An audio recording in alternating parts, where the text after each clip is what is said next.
is breaking away. Joe, the last American boxer in the finals, is trying to become the first. So that's... And it's Mark Spitz all the way. Wilma Rudolph is simply overpowering this field. She wins it by 2 yards.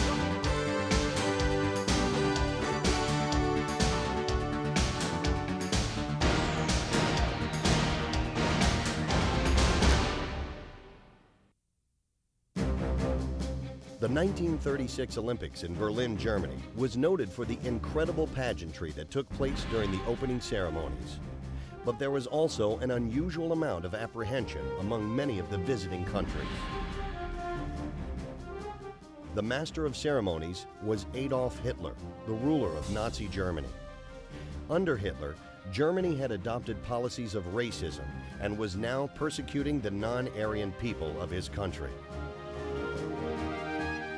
Hitler believed in Aryan supremacy and despised other races, particularly the Jews and the blacks. When the United States brought their Olympic team to Germany, Hitler referred to the black athletes on the team as subhuman. Ironically, the star of these games turned out to be a black American named Jesse Owens. Jesse would not only win 4 gold medals at the 1936 Olympics, he would also refute Hitler's claim of Aryan supremacy. Jesse Owens grew up in Cleveland, Ohio. The son of a sharecropper, the grandson of a slave, Jesse was the youngest of 10 children. But Jesse could run. In fact, he ran so fast that he got a scholarship to Ohio State University. As a sophomore, Jesse competed in the Big Ten Championship. The date was May 25, 1935, and in the course of 1 hour, Jesse set 3 world records and tied a 4th. 1 year later, Jesse Owens, a man who came from the most humble beginnings, would become the focal point of the 1936 Olympics in Berlin, Germany. We didn't know the political implications at that time because it wasn't our concern. We were only concerned with the idea of being there to be able to represent our nation in those Olympic Games. In his very first heat, in the 100-meter dash, Jesse left no doubt that he was the superior athlete.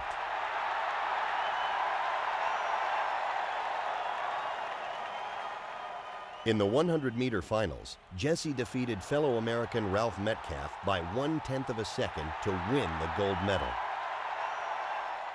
It was reported that when Jesse went to receive his gold medal, Hitler couldn't bear to watch and left the stadium. Jesse would provide more embarrassment for Hitler when he also won the long jump, the 200-meter dash, and the 4x100-meter relay. With his 4 gold medals, Jesse Owens set the American record for most gold medals in a single Olympics. He was cheered enthusiastically by the German spectators, bringing honor not only to himself, but also to his race. Just as Jesse Owens had defined the politics surrounding the Berlin Olympics, there was another Olympian who broke down political barriers 36 years later. At the 1972 Olympics in Munich, West Germany, an unknown Soviet gymnast by the name of Olga Korbut sprung onto the scene.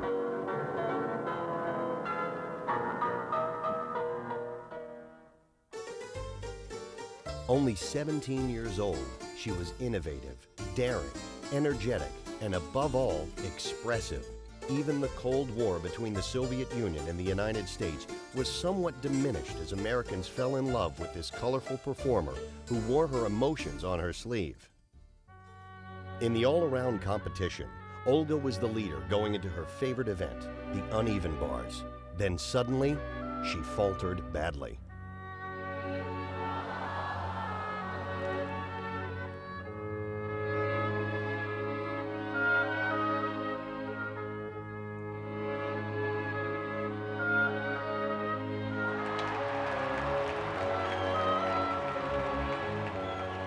Olga lost any hope for a medal when the judges gave her a score of 7.5.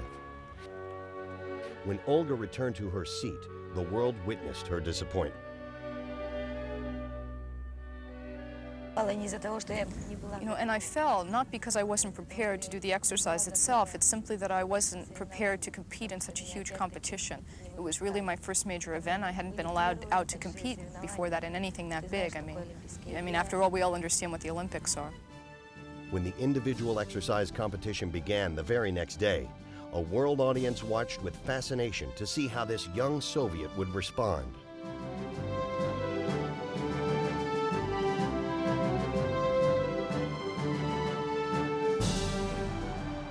Olga proved she could land on her feet by winning a silver medal in the uneven bars and gold medals in both the balance beam and floor exercise.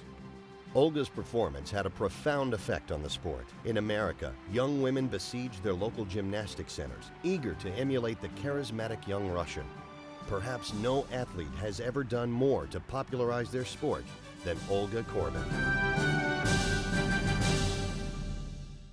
Coming up, we'll look at one of the most unlikely heroes in track and field, and a long jumper who performed what many consider the greatest feat in sports history.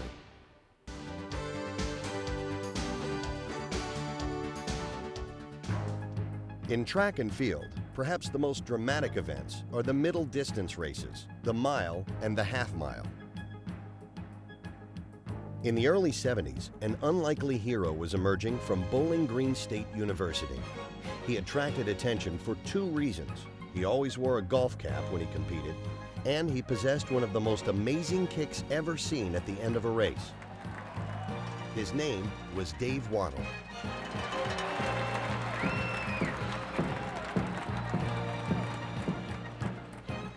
As a sophomore at Bowling Green, Dave broke the 4-minute mile for the first time. The mile, or 1,500 meters, was his specialty. I always perceived myself as a miler. I loved the mile. That was my event. I never looked at myself as a half mile. The half mile was always kind of an afterthought. In 1972, as a junior, Dave qualified for the United States Olympic trials in both the 800 and 1,500 meter events. In the 800 meter finals, Dave stayed toward the back of the pack, waiting for the right moment to make his move. With his trademark kick at the end, Dave passed the entire field and won the 800 meters in the world record time of 1 minute 43.26 seconds.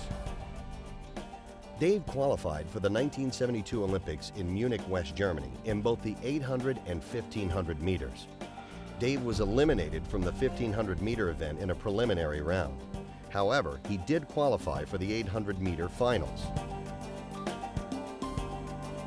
Certainly not the favorite, Dave was expected by most to finish no better than 6th place.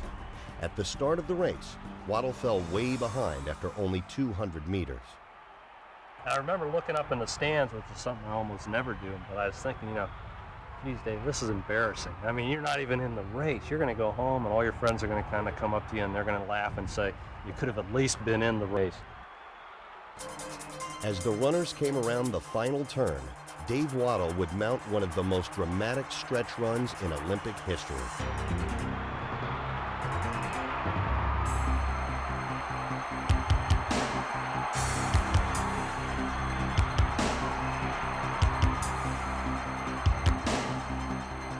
The finish was so close, it would take the officials 5 minutes to determine the winner. By a mere 3/100ths of a second, Dave Wottle was declared the gold medal winner. Ironically, the 800 meters would become Dave's claim to fame, even though he always fancied himself a miler. Nevertheless, the 21-year-old junior from Bowling Green State University had done his hometown proud. Another unexpected performance occurred 4 years earlier at the 1968 Olympics in Mexico City. The event was the men's long jump. There were two favorites to win this event. One was Ralph Boston of the United States. Ralph had won the gold medal at the 1960 Olympics and was the current world record holder with a jump of 27 feet 5 inches. The other favorite was Igor Toronisyan of the Soviet Union. This would be Igor's 4th Olympic appearance, and he had recently equaled Boston's world record distance of 27 feet 5 inches.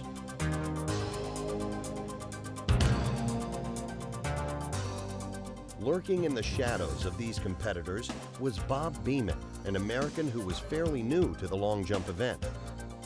Seen here competing for his college, the University of Texas El Paso, Bob had the reputation as a raw talent who was inconsistent and prone to foot fouls.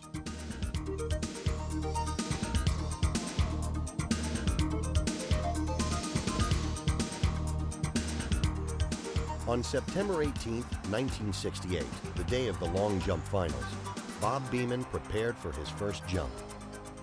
It was very strange that day on the 18th, and I had this sense of being alone. No one around me, the feeling of just by myself and calm and peaceful and loving what I did the most, and that was long jumping. Bob Beamon's jump would shock the world.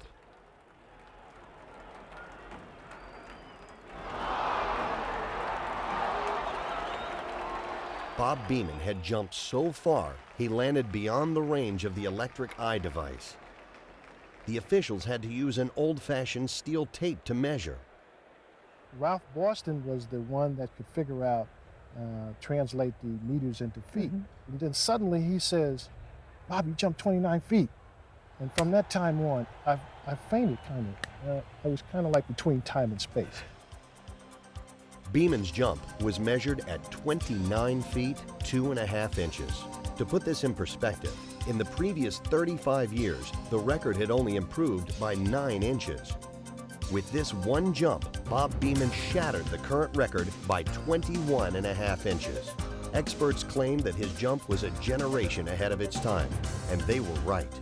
Beamon's record would last for 23 years.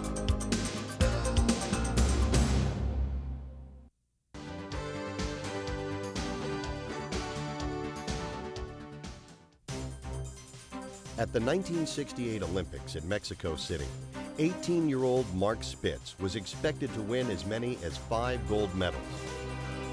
But his performance was a disaster.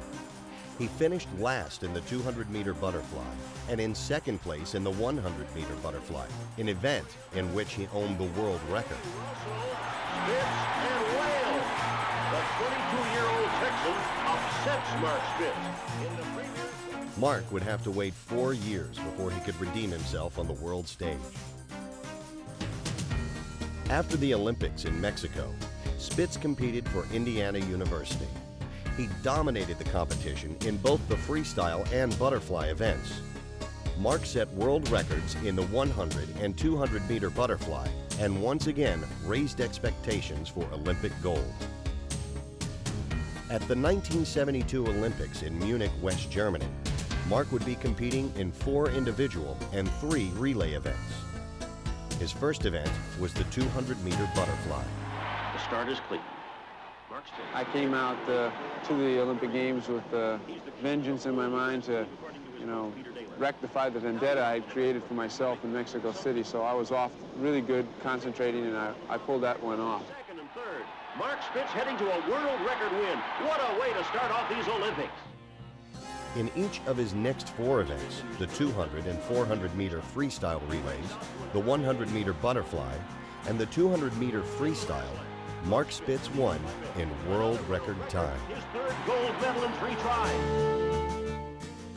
With 5 gold medals, Spitz had equaled the record number of gold medals won in a single Olympics.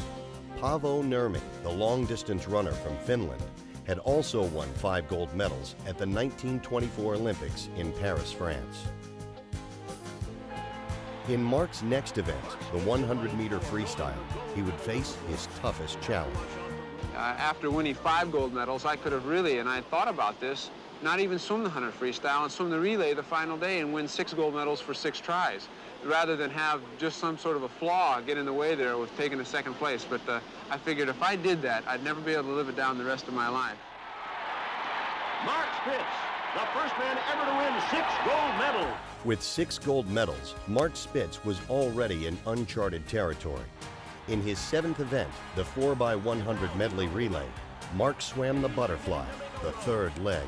Mark Spitz, the darling of these overflow Munich crowds, on his way to an astounding 7th gold medal. It may never be done again. the United States won this event in world record time. Never before had an Olympic athlete so thoroughly dominated his sport. 7 events, 7 gold medals, 7 world records. In a word, Mark Spitz was simply perfect.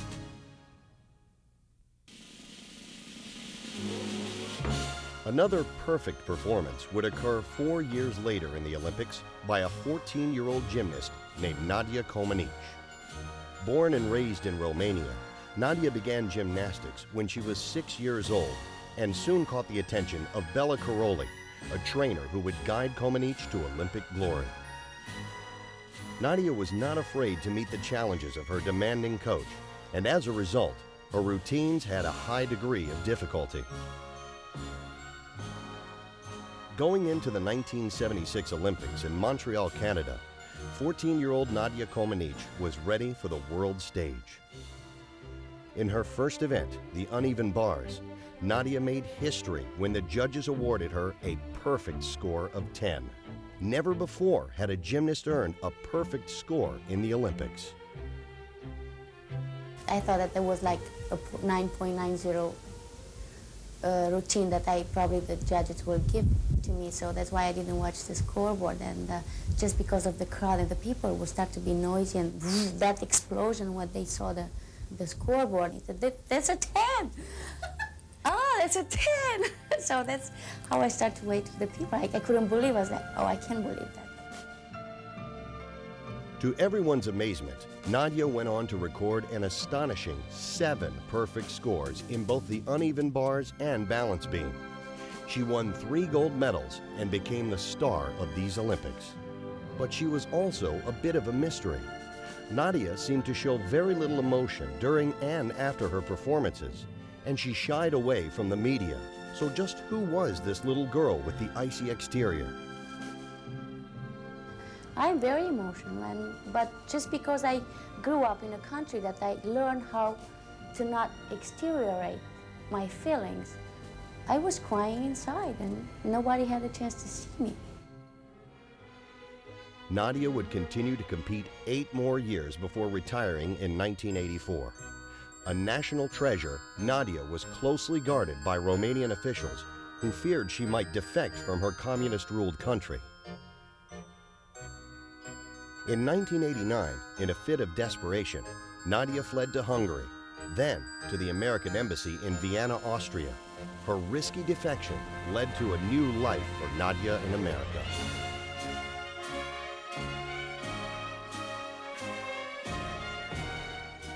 In the world of gymnastics, Nadia has had perhaps the greatest influence of any athlete. Her high level of technical execution helped redefine her sport forever.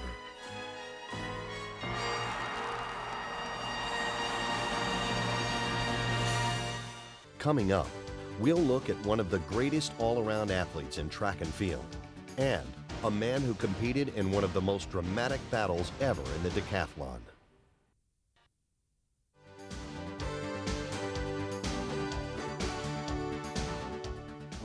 Jackie Joyner Kersee came from a rough neighborhood in East St. Louis. She was named after Jacqueline Kennedy, the wife of President John Kennedy. The reason, her grandmother said, was that someday this girl will be the first lady of something. Boy, was she ever right about that.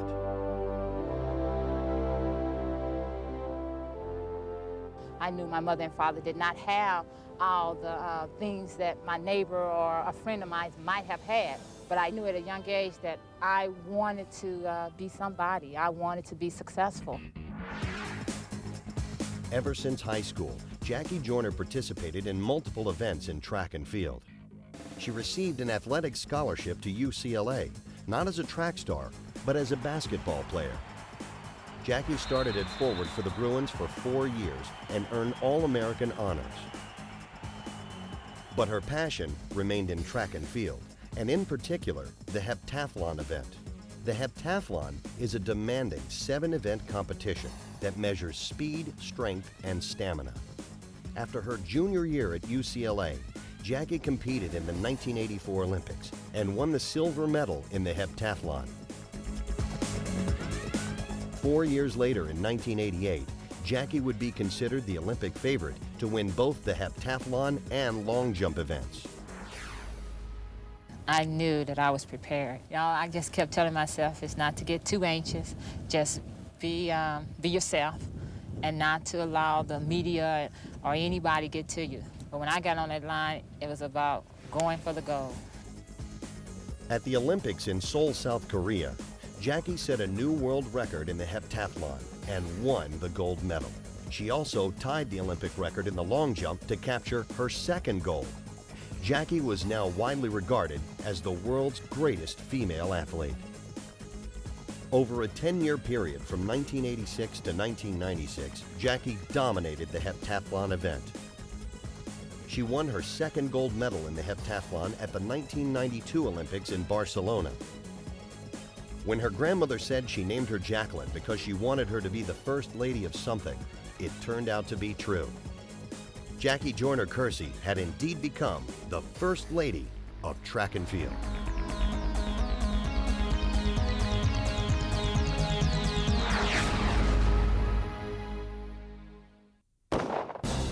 In men's track and field, the equivalent of the heptathlon is a 10-event competition called the decathlon. One of the most dramatic and memorable competitions in the decathlon took place at the 1960 Olympics between Rafer Johnson of the United States and C.K. Yang of Taiwan. For the prior 2 years, C.K. Yang had been training in the United States at UCLA alongside Rafer Johnson. They had become close friends, but at the Olympics, they both would be vying for the same prize. After the first day of competition, with 5 events completed, Rafer held a slim lead over C.K. Their first event the next day was the 110-meter hurdles. Yang won this event and took the overall lead by 128 points.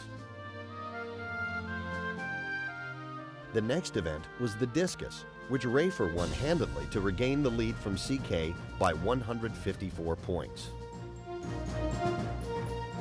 Then came the pole vault. C.K. won this event, but Rafer performed better than expected. Rafer still led overall, but by only 26 points. Next came the javelin. Rafer narrowly edged C.K. and increased his lead to 67 points.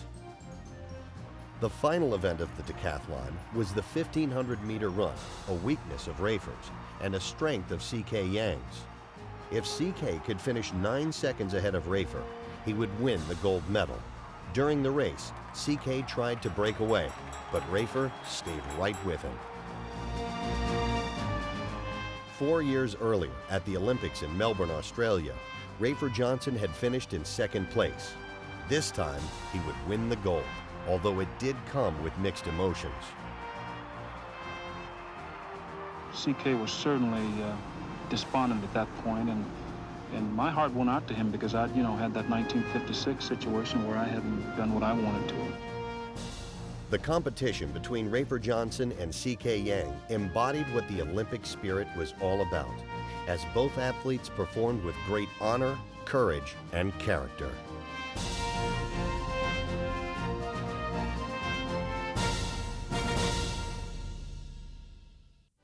Coming up, you'll see 2 men who during their respective eras earned the title World's Fastest Human.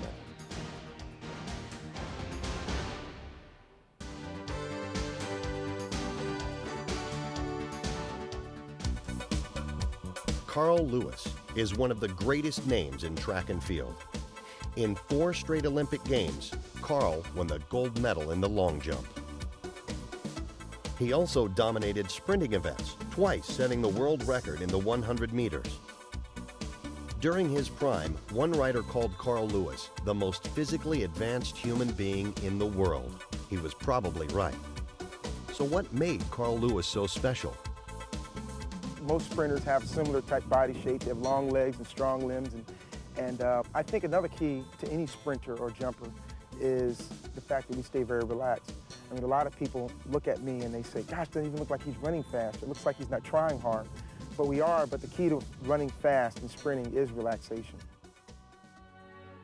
One of Carl's biggest influences was his father, a track coach who passed away before Carl's career was completed. His father continued to be a source of inspiration after his passing. My father was a coach, so when I would compete, but he would just kind of stand up and pace with his arms crossed like a basketball coach or something, or and wait for the race to happen, and so he could analyze it. Oh, you didn't do this, and you didn't do that. And I still think about when I get in the blocks, I know Dad's pacing, just kind of watching that race. And he used to always say this thing when something was good. He'll say, "Lovely, lovely," you know. So I always think about it now, knowing that when I get in the blocks, he's pacing. And when it's a great race, he just stands back and says, "Lovely." In 4 Olympiads, Carl won a total of 9 gold medals. But perhaps his greatest Olympic achievement came at the 1984 Games in Los Angeles, where he won the 100 and 200 meter sprints, the long jump, and the 100-meter relay. His 4 gold medals in 1 Olympics duplicated the feat of the legendary Jesse Owens and made Carl Lewis a name for the ages. Another legendary name in track and field was Bullet Bob Hayes.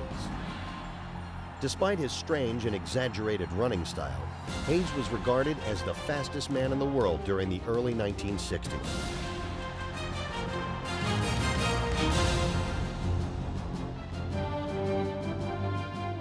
He attended Florida A&M on a football scholarship, and for 4 years, he was the school's ultimate offensive weapon.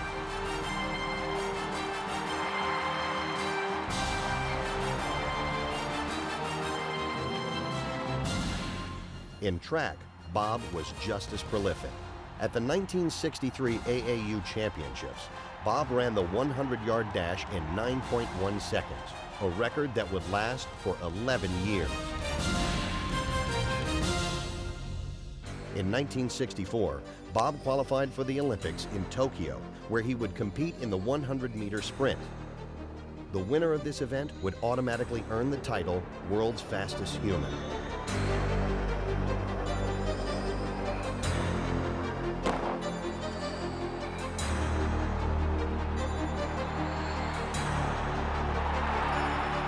In the 100-meter finals, Bob Hayes won the gold medal and equaled the world record time of 10 seconds flat.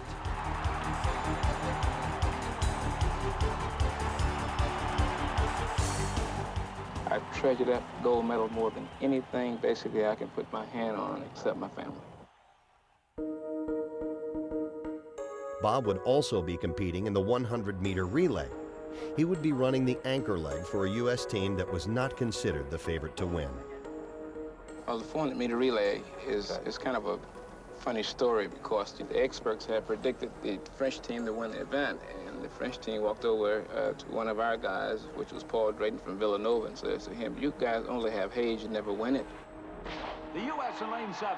Paul Drayton running the first leg, slightly injured, but his subs are hurt worse, so Drayton is trying to gut it out. He makes the pass to Gerald Ashworth running second, and there you can see the problem. The U.S. lost 2 yards on that exchange. Poland in the lead, Russia, and France also up there. And now the third leg. Richard Stebbins trying to make up ground for the U.S. Anchorman Bob Hayes is waiting. He told his mates, "Just give it to me close." But the U.S. is in 5th place, 3 yards behind. Can Hayes do it? He'll need the run of his life, and here he comes. Bullet Bob Hayes, passing everyone in sight. He's going to do it. Bob Hayes wins it and hurls the baton in the air in jubilation. After we won the medals and was going, you know, back under the tunnel, Drayton walked up to the guy and said, "Hey, I tried to tell you, that's all we needed was Hayes." Coming up, this was no ordinary Joe who fought for an Olympic gold. And in the sport of pole vaulting, this man was simply the best of his generation.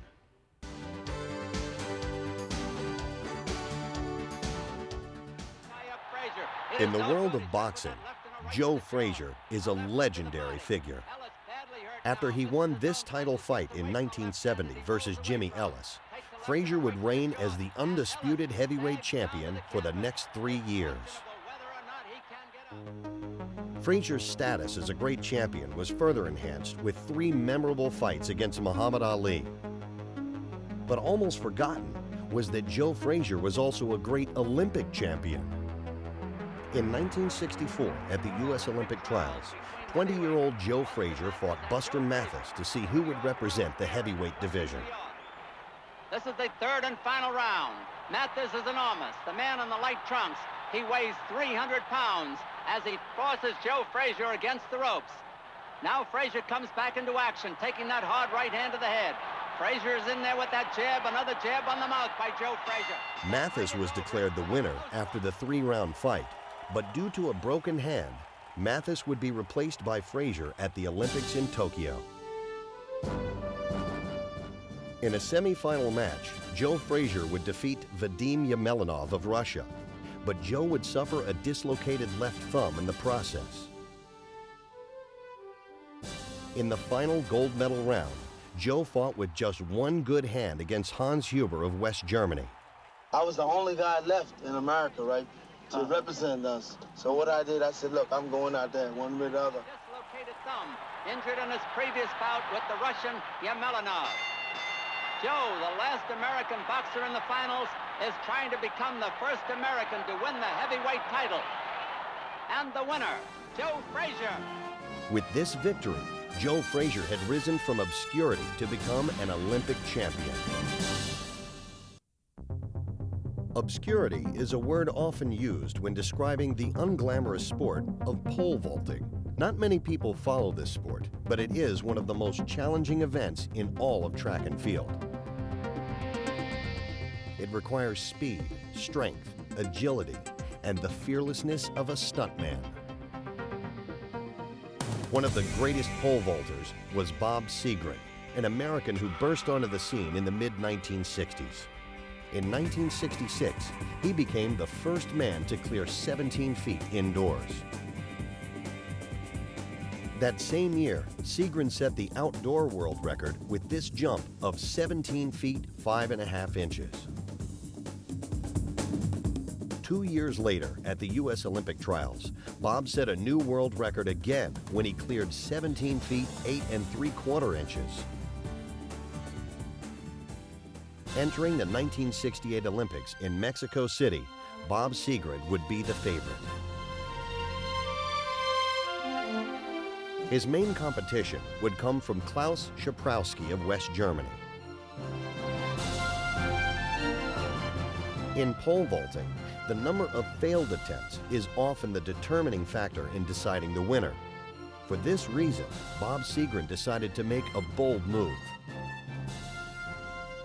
I passed a height of 17.6, which was an incredible height to pass considering how high it was. The record was only 17.8.5 or 3/4. So it kind of shocked everybody when I passed the height of 17.6. Well, the pressure is now squarely on the shoulders of Bob Seagren. He must clear 17 feet 8.5 inches or be left out of the medal ceremony entirely. His decision to pass at 17 feet 6 means that he'll be in first place if he can clear this height, or in 5th if he fails. Bob Seagren is ready, and here he comes. Good speed coming down the runway. Good plant. He's over. He has done it. Bob Seagren, a brilliant vault under tremendous pressure. Seagren's jump of 17 feet 8.5 inches was matched by Klaus Schaprowski, but because of Seagren's decision to skip 17 feet 6 inches, Bob had one less attempt than Schaprowski. Therefore, Bob Seagren was declared the gold medal winner. Coming up, this star of the 1960 Olympics dominated her sport with such long, graceful strides they dubbed her the Black Gazelle.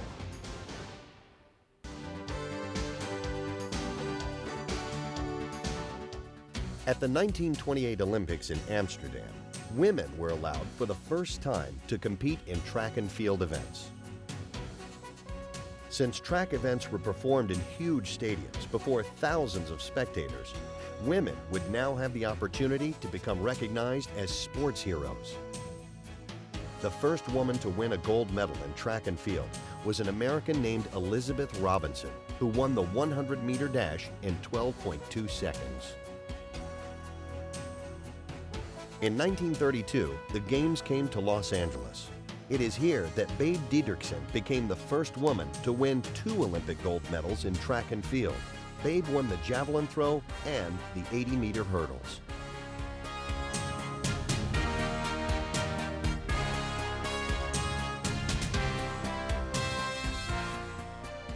In the 1948 London Games, 30-year-old Dutch woman Fanny Blankers-Koen set a new standard of excellence by winning 3 gold medals in track and field. The first Olympic running of the women's 200-meter dash. Favorite in the race, Fanny Blankers-Koen in lane 1. And the Flying Dutch woman is running strong on the inside. She's passing her competitors like they were standing still. Out of the turn, Fanny Blankers-Koen leads by 2 yards, and she's pouring it on. She already won the 100 meters and 80-meter hurdles. She now leads by 6 yards. An unbelievable race. Fanny Blankers-Koen wins easily. In 1956, at the Melbourne Olympics, Australian Betty Cuthbert equaled Cohen's mark by winning 3 gold medals in the sprints.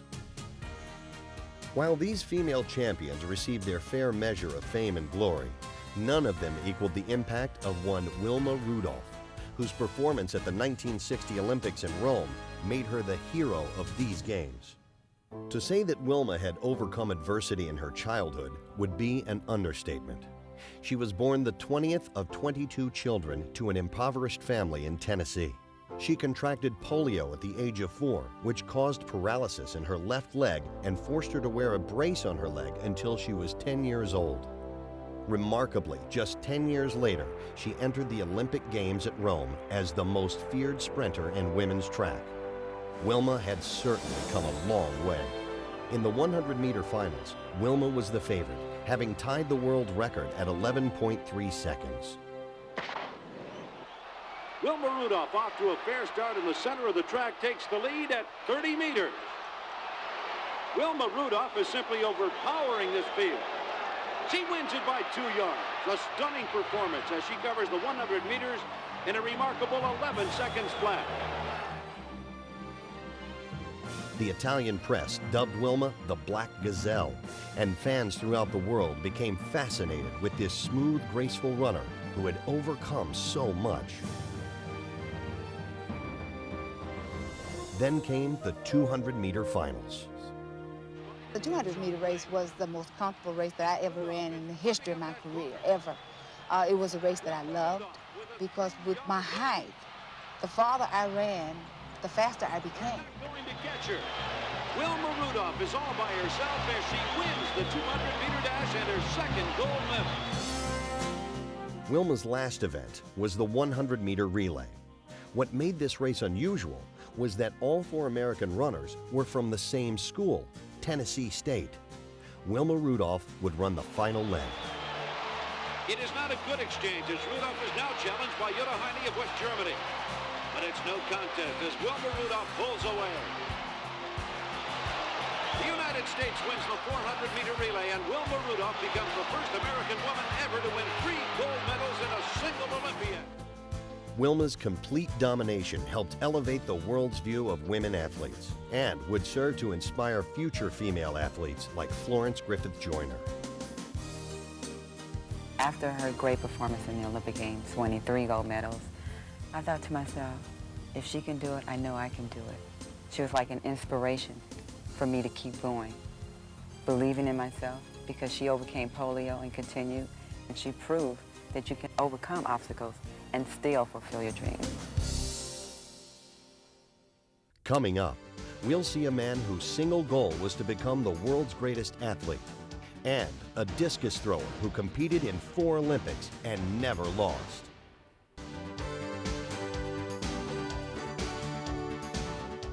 The Olympics are full of stories about athletes who have overcome great adversity to achieve their most cherished goal, winning an Olympic gold medal. One such story involves Milt Campbell, an American decathlete who also wanted the title that comes with winning this Olympic event.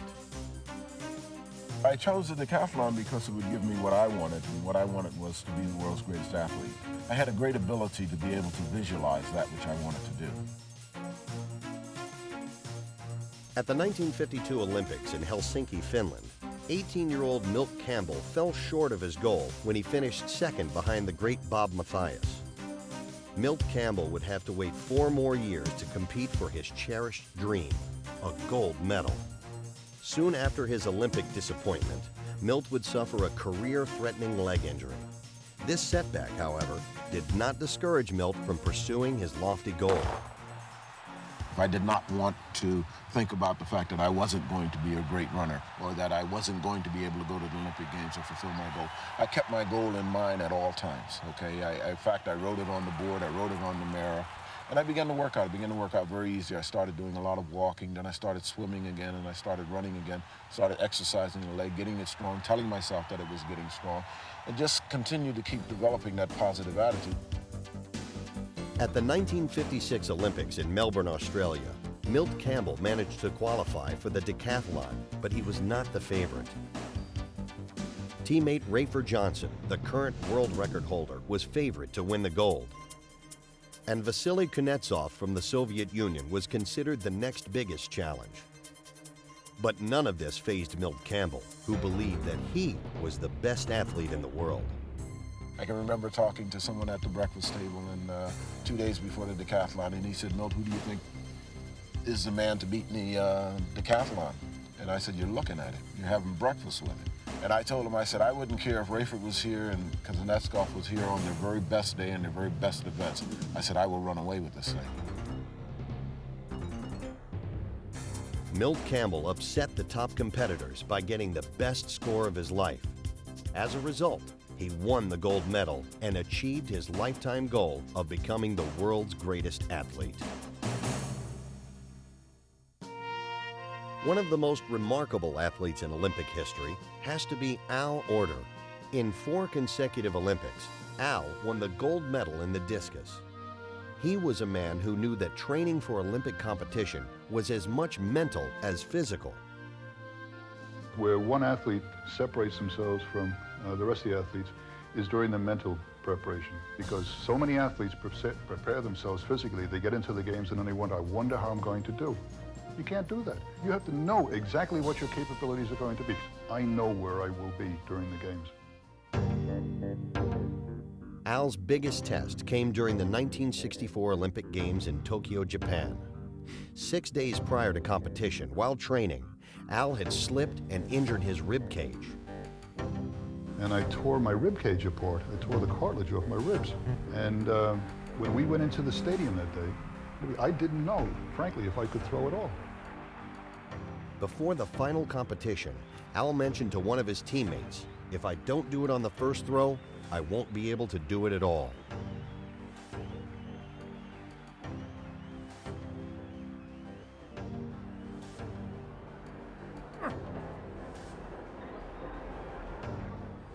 Order's first attempt traveled 189 feet. Respectable, but not good enough to win. With 5 attempts left, it was doubtful that his ailing body could do any better. Meanwhile, Ludvík Danek of Czechoslovakia gained the lead with a throw of 195 feet. When the competition reached the 5th round, Order was in 3rd place, and the pain in his ribs was almost unbearable.